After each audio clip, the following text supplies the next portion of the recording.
Hi, I'm Thomas. Welcome to Beyond and Within Astrology. This is part 3 of the series on the astrological archetypes. And today we're going to talk about the archetype of Mercury. A quick recap so we can understand Mercury better on the last episode about the sun and the moon. And if you haven't seen that episode, it's going to be right up there to watch first. So last episode we talked about the sun and the moon. And I said that the sun's archetype is basically the desire to share yourself, to be, to project something about yourself. And the moon's archetype was the desire to receive and reflect and respond to energy. So basically a cycle of receiving, responding, and including in that is the change that happens in us all the time.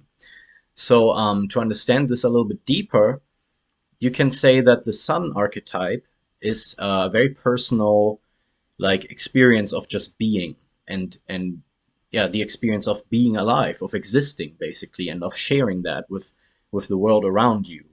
And the moon's archetype has to do with the desire to experience the world and its changes and respond to that. So the sun is kind of your own awareness and being, and the moon has to do with the world around you more. So it's an experience of the world around you. And this is important because those two archetypes are very personal. They're very inward, kind of. It's something that kind of forms the experience of your being, of your existence in a certain sense, if we talk about your own psyche.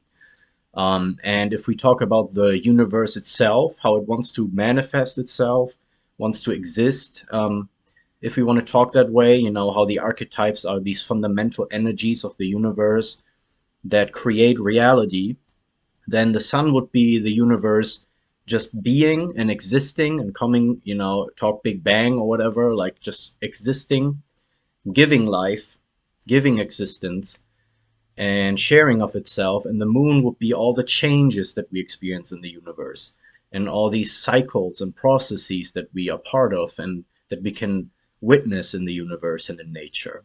So all that is kind of like a fundamental thing. It's, the first two planets are kind of the basics, the fundamental building blocks. And now with Mercury, we're kind of taking the step from this very fundamental and personal realm of these two archetypes, and we're now moving toward the more social, more others-oriented, and more,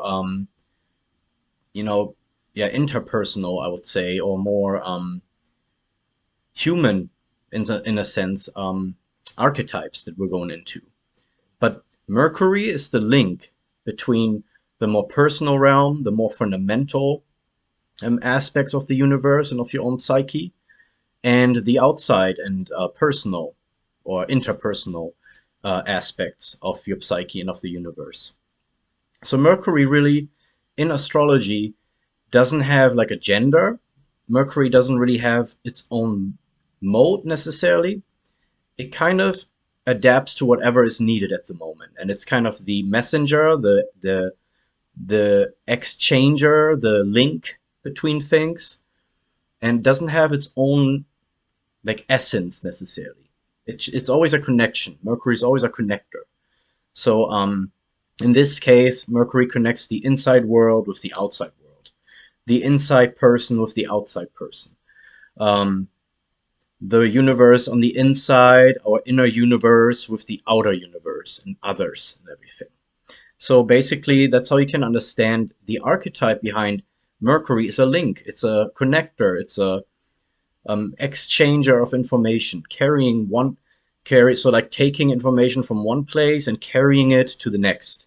That's why Mercury's gods that are in mythology are often connected to like messengers, people that run fast, people that talk fast, people that do trades and everything. So you can see this archetype in the world and like, salespeople that talk fast, that, give you a lot of information in a very fast amount of time, people that are really good communicators, people that are really interested in something specific, and you see it in these kind of things.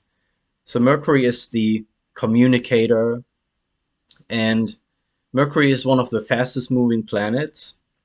And we know that when Mercury goes retrograde, that, people say there's a lot of problems with technology and things go wrong, things don't work right. And that would make sense because if you take the archetype of communication and of sharing information and bringing data or information or whatever from one place to another, and you turn that around, the whole system is working backwards. It means that, data just doesn't go where it needs to go. Information doesn't go where it needs to go. And if we see that manifesting in the world when Mercury's retrograde, yeah, we see that, you send an email, the email never got to the person that you wanted to send it to. You have a hard time communicating things that you want to say. Technology isn't working right. Things go wrong. So that's the interesting part. Mercury, I think the whole, everyone who knows astrology has heard of a Mercury retrograde, probably. And ooh, be careful, there's a Mercury retrograde coming. Don't use your computer today, or what do you know? So yeah, that is the archetype behind Mercury is the desire to communicate, to share something with the outside world. It's the link. And the sign, or there's two signs actually that Mercury rules, obviously, or of course, because Mercury is all about connection and bringing things together. And the first sign that Mercury rules is Gemini. And Gemini is the sign that has, the symbol of the two people, the twins, you can call it, the people talking to each other. And Gemini's desire is to exactly do what Mercury is all about, is exchanging energy and gathering information, gathering knowledge. But it's more about knowing the thing or knowing about the thing than actually going into like deep truth or something. It's more like gathering information. It's about, knowing as many things as possible, being really interested in many things. The butterfly is a symbol for Gemini, the butterfly going from one place to another, one flower to the next, sitting there for a while. So Mercury's a very, can be a really restless energy, and in Gemini that definitely is manifested. You can see that. And Gemini also, in astrology has to do with learning kind of the basics of things. For example, learning how to cook. Okay, I'm learning this recipe.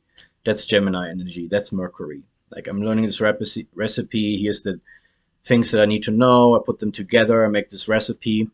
And now I learned this recipe. That's kind of Gemini. That's Mercury, like learning the ABCs of stuff energy. That's what Gemini is really about. Gemini likes to know many people.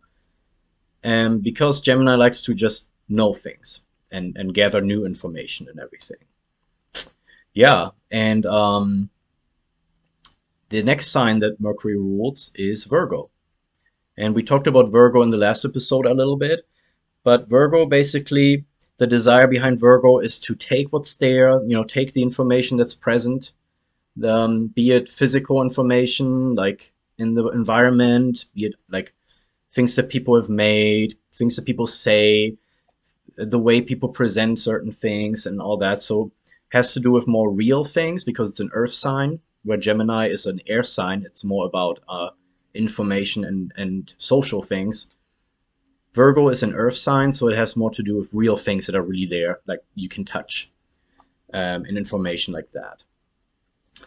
And Virgo wants to take these things and analyze them, take them apart, You can see that when you talk to a Virgo after they had an experience with something, Virgo sun sign, sorry. Like if they had an experience with something and they talk about it, they're taking the whole experience apart into many small parts and they analyze every part. And you cannot get a grasp on the whole experience from them. Like, how was the whole thing for you? That's not a question that Virgo likes to answer. It's more like, well, this part was like this, and then this happened, and then this was like that, and they're taking it all apart, and many parts of that may be negative, some may be positive, but it's like they're taking the puzzle completely apart. And that's Mercury energy. Mercury likes all the pieces and wants to connect them, but also likes taking them apart and really knowing every single detail about it, right? And Virgo then wants to take these pieces and just make them better. Like, what can I make better about this? How can I improve this thing? That's Virgo. So you can see in these both signs that it has a lot to do with many parts. Like Mercury is about the many parts. Mercury is about not necessarily the quality of something, but more the quantity. And then after gathering all the quantity in Virgo, then Mercury likes to Virgo, yeah, Mercury in Virgo likes to deal with the quality of the thing, wants to improve it. But in Gemini, it's more about the quantity of things and the details and the many things. And then we bring it to Virgo, and then Virgo wants to, look at the many things and then find out the quality of it and improve on it. And then passing it on to Libra, where then it's about, the connection of things, how things, what things have in common, what we have in common, and everything. Yeah, so that's basically Mercury. An example of Mercury in a sign would be, let's put Mercury in Capricorn. And Capricorn, I've talked about this in the Pluto episode. Capricorn is about establishing something, right? So Capricorn wants to build itself up, wants to establish itself and take position, take ownership, and capitalize on experiences and everything. So put Mercury in there, and you have someone who probably is going to share a lot of information about, their accomplishments and their current status and what they're building. They're going to talk a lot about, what's practical, what works, what they've experienced, what they've learned, and how that's worked for them, and then sharing that with people. And also they're going to be very interested in, anything that has to do with establishing, with security, with stability, building that up. So there's going to be a lot of interest in that. Mercury really is the planet of interest and of, getting interested in something.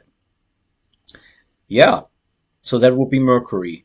It's kind of also while I'm recording this, I can kind of sense the Mercury energy a little bit, that it's kind of, you can't really get a grasp on it. It's not like something that you necessarily feel Mercury energy, but it's more like it's information.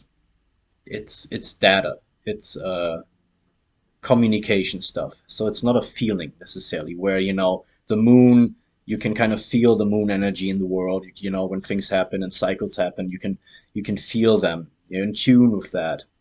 The sun is very life-giving, and in the movements you can see when you talk sun stuff, it's more life-giving. But Mercury is really like, feels a little bit all over the place. So when you read someone's Mercury in the chart, you might tap into that a little bit. Yeah. So that's all I got for today. That was Mercury. And again, thank you for watching.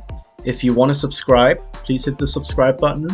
Leave me a like and a comment, please, on anything that comes to your mind. Questions, comments, concerns, disagreements, anything, I'll be happy to talk about it. And I hope you have a good day. Bye.